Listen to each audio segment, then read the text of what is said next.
भजूरे मन गोविंदा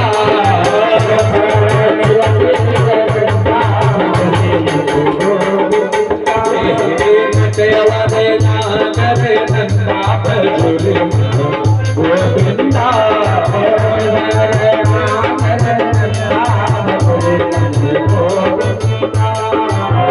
राम सुंदर चंदा भजूरे गोविंदा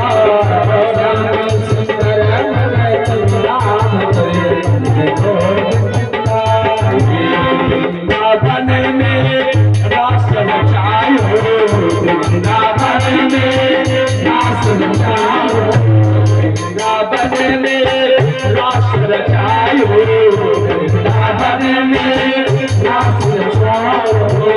वृंदावन में रास रचायो रास रचायो वृंदावन में रास रचायो नाचक बाल मुकुंदा भजूरे गोविंदा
ना करे कल्याण कोई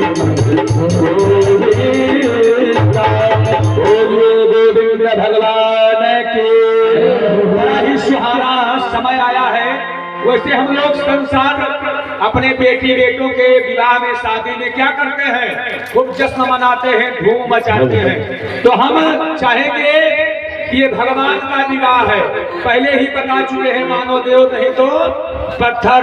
इसलिए सभी भक्तों से हम चाहेंगे सब जहां है जैसे हैं अपने अपने यथास्थान खड़े हो जाए और दोनों हाथ उठा करके झूमते हुए, अब जिनको आता है वो भी, जिनको नहीं आता कम से कम हाथ नहीं जाओ। जो भगवान के सामने नाचता है उसे 84 लाख योनियों में फिर नहीं नाचना पड़ता है। या पूरा पूरा जान लो पहले, जो भगवान के सन्मुख होए जीवन जन्म कोटि यज्ञ नाशे वही सारे पाप समाप्त हो जाते हैं। तो आप लोगों ने अपनी बेटी का बेटों के विवाह में नाच, रिश्तेदारों के विवाह में गांव वालों के खूब नाचा होगा।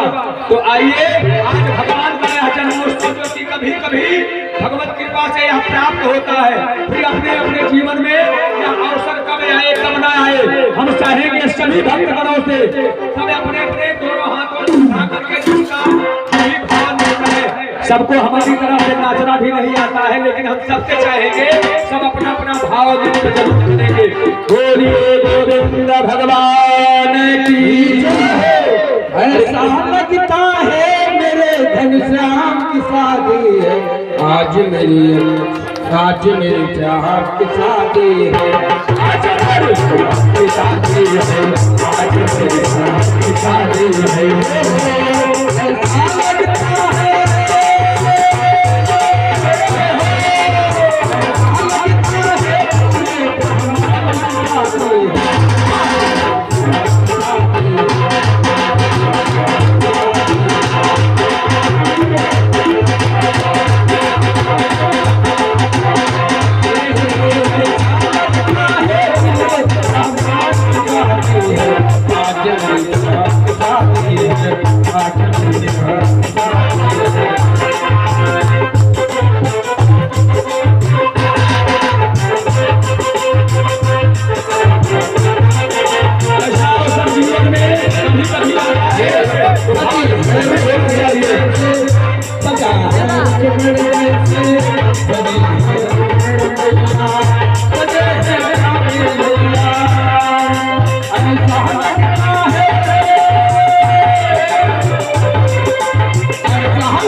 ले जाओ घर में तो साथ में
बोलो वृंदावन बिहारी लाल की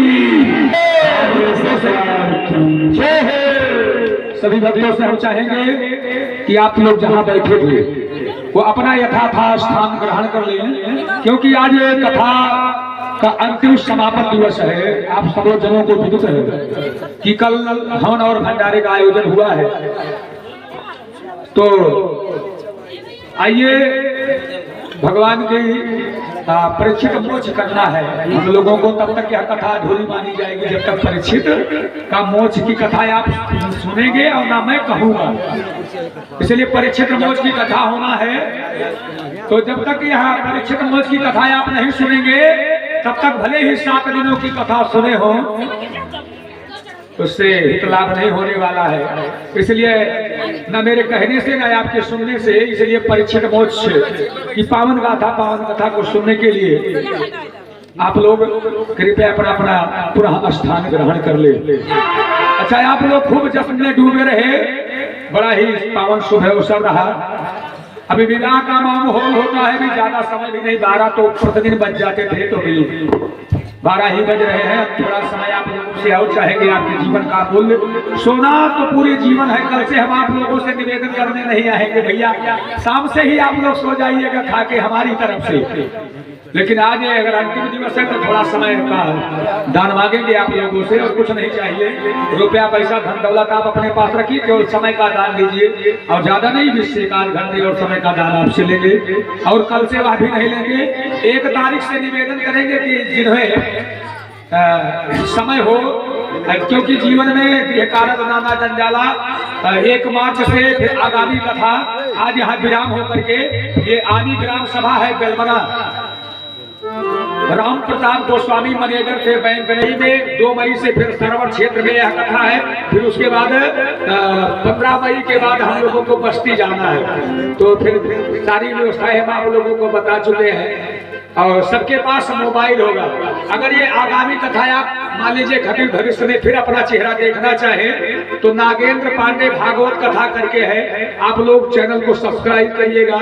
ये हमारे सत्यम भैया ने कहा कि आप कथा में कहते नहीं हो, आज मैं पहली बार लोगों से कह रहा हूँ कि आप लोग हो सके तो सब्सक्राइब करिएगा। उसमें आप लोगों का शायद कुछ लगता नहीं, बल्कि हम लोगों को मिलता है। पूरी टीम वालों ने कहा आप कभी ने कहा ही नहीं, हमने कहा यार आप लोगों ने याद नहीं दिलाया, नहीं अब तो लाखों सब्सक्राइबर हो गए होते। पता नहीं कितनों दिन से ये वीडियो पड़ा है हम लोग। चलिए, यहाँ कृष्ण कन्हैया लाल का शुभ विवाह उत्सव है। अगर विवाह में गाड़ी ना हो, मंगल अगर ना हो, विवाह में गाड़ी ना मिले, ध्यान दीजिए, तो फिर वो शायद हमारी तरफ से तो अधूरा ही माना जाता है। तो आइए सखिया गाड़ी गा रही है किस तरह से। तुम्हें जानी थे नंद किशोर भली गए जाने, भली गए जाने।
कृष्ण कन्हैया लाल की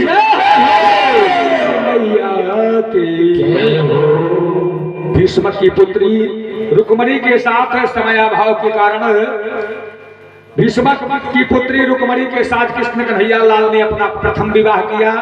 दूसरा सत्यभामा सत्राजित की पुत्री के साथ अपना दूसरा विवाह किया। जामवंत की पुत्री जामवती से तीसरा विवाह किया। कालिंदी जो कि सूर्यदेव की पुत्री है उससे अपना चौथा विवाह किया है। मित्र बिंद्रा उज्जैनी के राजा बिंद्र अनुबिंद की बहन के साथ अपना पांचवा विवाह किया है।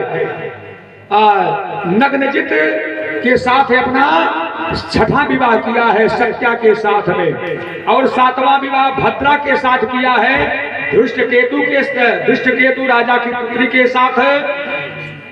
आठवां विवाह लक्ष्मणा के साथ में जो बृहत्सेन की पुत्री है। और शास्त्रों में बताया जाता है भगवान कृष्ण कन्हैया लाल के कितनी 1108 पटरानियां थी। 1108 का अर्थ क्या? ये 8 के विवाह का प्रसंग मिलता है, बाकी 1100।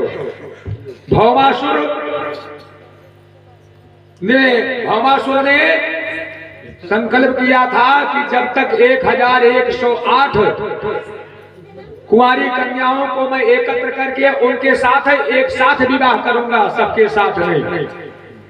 कृष्ण कन्हैया लाल ने उसका उद्धार करके उसको मार करके और सारी कन्याओं को कैद से मुक्त कर दिया। जब कैद से मुक्त किया सारी कन्याएं कहने लगी कि नारायण अब हमें कौन अपनाएगा, लोग हमें संसार में कलंकित समझेंगे, इसलिए जिसे कोई नहीं अपनाता है उसे नाथ स्वामी आप अपनाते हो, अब हम कहां को जाएंगी। अब हमारे परिवार वाले हमारे पिता अपनाए कि ना अपनाए, इसलिए जिसको कोई नहीं अपनाता है उसे भगवान अपनाते हैं, इसलिए आप हमें चरणों में केवल जगह दे दो। बस आपके इस चरणों को देखती हुई आपके चरणों को पूजती हुई बाकी सारा जीवन कट जाएगा। बोलिए गोविंद भगवान की जय हो। भगवान अपने भक्तों पर सदा कृपा करते हैं। और आपने इसी क्रम में सुदामा का नाम सुना होगा। भक्त सुदामा, ये सुदामा कौन है? आपने सुना था कि उनके माता पिता देवकी और वसुदेव बहुत दिनों के बाद अपने पुत्र को अपने बीच में पा करके बड़े प्रसन्न थे और उन्होंने संस्कार में पढ़ने के लिए उज्जैनी भेजा था। वही उज्जैनी की पावन नगरी में ये दोनों भाइयों से इनकी बड़ी प्रगाढ़ मित्रता हुई है। अगर मित्रता की आज भी बात होती है, समाज में आज भी बात होती है, तो बिना कृष्ण और सुदामा का नाम लिए लोग मित्रता पूरा नहीं मानते हैं। ऐसा अद्भुत प्रेम था, निस्वार्थ प्रेम था, निष्भाव का प्रेम था कृष्ण कन्हैया लाल का और सुदामा जी का। सर्वविदित है सुदामा जी बड़े ही दरिद्र नहीं थे। लोग दरिद्र कहते हैं, सुदामा दरिद्र कहते हैं। सुदामा दरिद्र नहीं थे, बल्कि उनके पास कुछ धन नहीं था, धन का केवल अभाव है। दरिद्र कौन होता है? जिसके पास मन नहीं होता है कि हमारे पास ये नहीं है तो मैं ये कर लेता वो कर लेता। और दरिद्र होता है कि जिसके पास सब कुछ व्यवस्था होने के बाद भी वो अपने को भी तरसाता है। मान लीजिए 500 का नोट है, कुछ खाने का मन कर रहा है, सोच रहा है कि अगर मैं इसे तोड़ाऊंगा तो फिर ये धीरे धीरे हमारा भी समाप्त हो जाएगा, 500 बर्बाद चला जाएगा। अपनी आत्मा को पीड़ा पहुंचा रहा है, अपनी आत्मा को तकलीफ पहुंचा रहा है, उसे दरिद्र कहते हैं, मन का दरिद्र। सुदामा केवल निर्धन है, इनके पास कोई व्यवस्था नहीं है और वो अपने धर्म को निभा रहे हैं। ब्राह्मण का क्या धर्म है? पहले दिवस ही हमने बतलाया था, अध्यापनम अर्थात पढ़ना और पढ़ाना, यज्ञ करना और यज्ञ कराना, दान लेना और दान देना, ये ब्राह्मण के 6 कर्म बतलाए गए हैं। सुदामा केवल 5 घरों में भिक्षाटन करते थे। 5 घर से जो भी कुछ प्राप्त हो जाए, छठे घर की आस नहीं करते थे। अब 5वें घर में 5 द्वार पे जाते थे। 5 द्वार से अगर कुछ मिल गया तो मिल गया, अन्यथा छठे द्वार नहीं जाते थे कि नहीं मिला, चलो हो सकता है छठे द्वार से काम चल जाए। उनका ये नियम था। और जीवन में कई दिनों तक भूखे रह जाते थे। छोटे छोटे बच्चे हैं बेचारे सुदामा के। पत्नी भी बड़ी ही गुणीन है। वह जो अपने पति को पतन से बचाए वही पत्नी है। वह भी उनकी साथ दे रही थी। आज की पत्नियां होती तो कब के छोड़ करके दूसरे के घर चली जाती कि हमारे साथ तुम्हारा निर्वाहन नहीं होने वाला है। हम अपने पिता के यहाँ तुम्हारे घर में भूखी रहने के लिए नहीं आई हूँ, ये अभाव में नहीं आई हूँ, मैं कहीं और दूसरा व्यवस्था बनाऊंगी। और कर भी रही है समाज में। उनको शिक्षा लेनी चाहिए कि जो अपने पति को पतन से बचाए, जो उसके सुख और दुख दोनों में काम आए, वही सच्ची अर्धांगिनी है, वही सच्ची धर्म पत्नी है। सुख में तो सब रहते हैं। अब कई दिनों तक भोजन नहीं मिलता है।